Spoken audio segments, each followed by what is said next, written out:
कोहरे से ढकी सड़क पर बच्चे काम पर जा रहे हैं, बच्चे काम पर जा रहे हैं। हमारे समय की सबसे भयानक पंक्ति है ये। भयानक है इसे विवरण की तरह लिखा जाना चाहिए इसे सवाल की तरह। काम पर क्यों जा रहे हैं बच्चे? क्या अंतरिक्ष में गिर गई है सारी गेंदें? क्या दीमकों ने खा लिया है सारी रंग बिरंगी किताबों को? क्या काले पहाड़ के नीचे दब गए हैं सारे खिलौने? क्या किसी भूकंप में ढह गई है सारे मदरसों की इमारतें? क्या सारे मैदान, सारे बगीचे और घरों के आंगन खत्म हो गए हैं एकाएक? तो फिर बचा ही क्या है इस दुनिया में?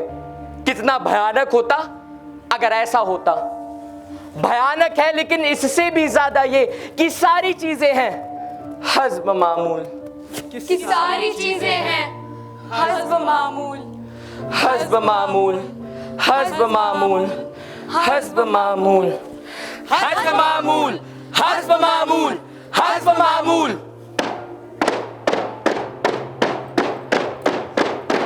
क्रोध, आक्रोश, गुस्सा, रोष। पढ़ने की उम्र में स्कूल ना भेजकर काम कराया जाए तो मुझे गुस्सा आता है। दलालों को जब उन्हें बेचा जाए तो मुझे गुस्सा आता है। घरों में काम करने के लिए उनका इस्तेमाल किया जाए तो मुझे गुस्सा आता है। देह व्यापार के लिए जब उन्हें मजबूर किया जाए तो मुझे गुस्सा आता है। नहीं नहीं, हमें गुस्सा नहीं करना चाहिए।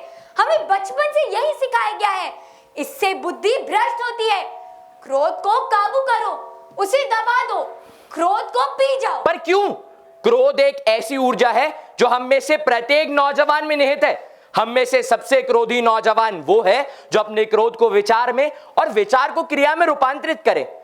क्यों नहीं हम इस क्रोध को समाज की बेहतरी के लिए और समाज की बुराइयों को चुनौती देने और बदलने के लिए काम में लाएं? ये नौजवान कौन है? ये कैलाश है। अरे सिर्फ यही नहीं, हम सब कैलाश हैं। अरे दर्शकों को पूरा नाम तो बता दो। अरे सब्र करो, बता देंगे, पर हम नाटक के माध्यम से बताएंगे। तो ठीक है, अभी के लिए छोटा कैलाश तुम बन जाओ और तुम। अरे हाँ, पता है। हाँ, तो हुआ यूं, जब कैलाश 11 साल के थे तब उनके कई दोस्त आर्थिक स्थिति कमजोर होने के कारण स्कूल छोड़कर जा रहे थे। अरे विवेक, कहाँ जा रहे हो? स्कूल नहीं आ रहे क्या? नहीं, अब से मैं स्कूल नहीं आऊंगा। मेरे माता पिता पुस्तकों का खर्च नहीं उठा पा रहे हैं। हमारी आर्थिक स्थिति ठीक नहीं है। तुम उसकी चिंता मत करो विवेक, तुम पढ़ोगे, उसमें हम तुम्हारी मदद करेंगे। पर कैसे? जो बच्चे सक्षम है पुस्तकें खरीद सकते हैं। जब वो पास होकर अगली कक्षा में जाएंगे तो हम उनसे उनकी पुरानी किताबें ले लिया करेंगे। वैसे भी पढ़े पढ़े वो किताबें रद्दी में ही जाएंगी। इससे अच्छा है वो विवेक जैसे बच्चों के काम आए। देखने में तो छोटा कदम लगता है, पर उस नन्ही सी उम्र में कैलाश ने कर दिखाया और अपने ही जन्म स्थान विदिशा में बुक बैंक स्थापित कर दी, जहां जरूरतमंद बच्चे आकर पुस्तकें ले जाया करते। कैलाश जी यही नहीं रुके। हर पल हर कदम वो बच्चों के बारे में ही सोचा करते, उन्हीं के लिए जिया करते। और इसी श्रृंखला में उन्होंने बचपन बचाओ आंदोलन की शुरुआत की, जिसमें 80,000 गरीब गुलाम बच्चों के जीवन को बदला। और बाल मित्र ग्राम की भी स्थापना की, जहां देह व्यापार बाल व्यापार से छुड़ाए गए उपेक्षित, दबे कुचले, हाशिए पर रखे गए बच्चों को आश्रय दिया जाता। वाह, क्या पुण्य का काम किया है कैलाश जी ने। अरे भाई, अब तो पूरा नाम बता दो। अरे अभी तो सिर्फ शुरुआत है, पिक्चर अभी बाकी है।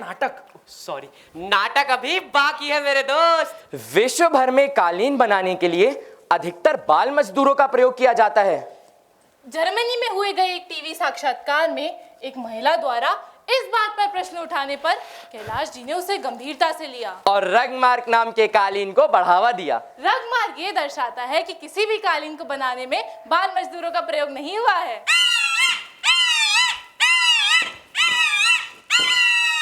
अरे इतनी खुशी किस बात की? क्यों ना हो, बाल मजदूरी का एक अध्याय और खत्म कर दिया गया है। कैसे?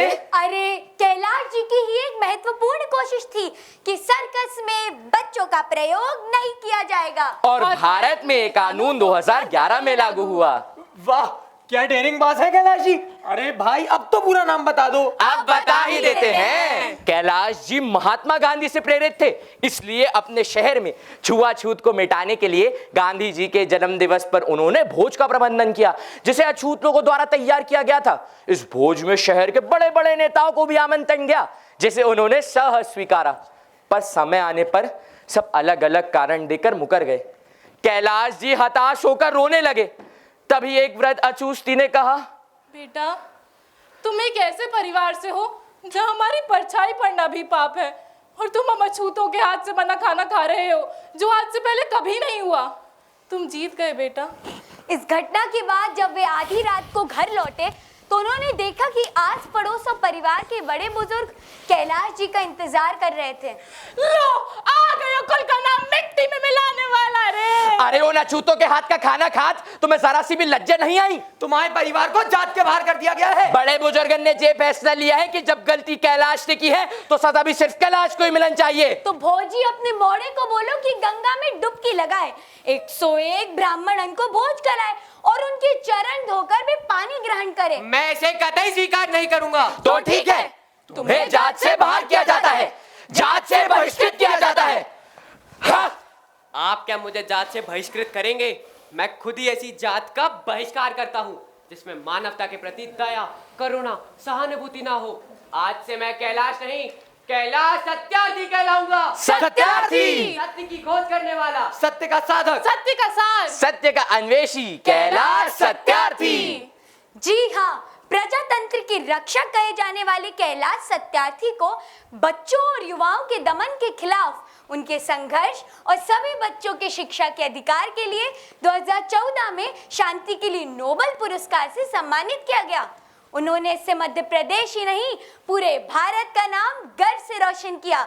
वे कहते हैं, मैं एक ऐसे दुनिया की कल्पना करता हूँ जहाँ पर हर बच्चे को शिक्षा और वो हर अधिकार मिले जिसका वो हकदार है। दुनिया की शुभेच्छा रखने वाला यही दृष्टिकोण हमें विकसित भारत की ओर लेके जाएगा। तो आइए हम सभी नौजवान कैलाश जी के सपने को साकार करने में उनकी मदद करें।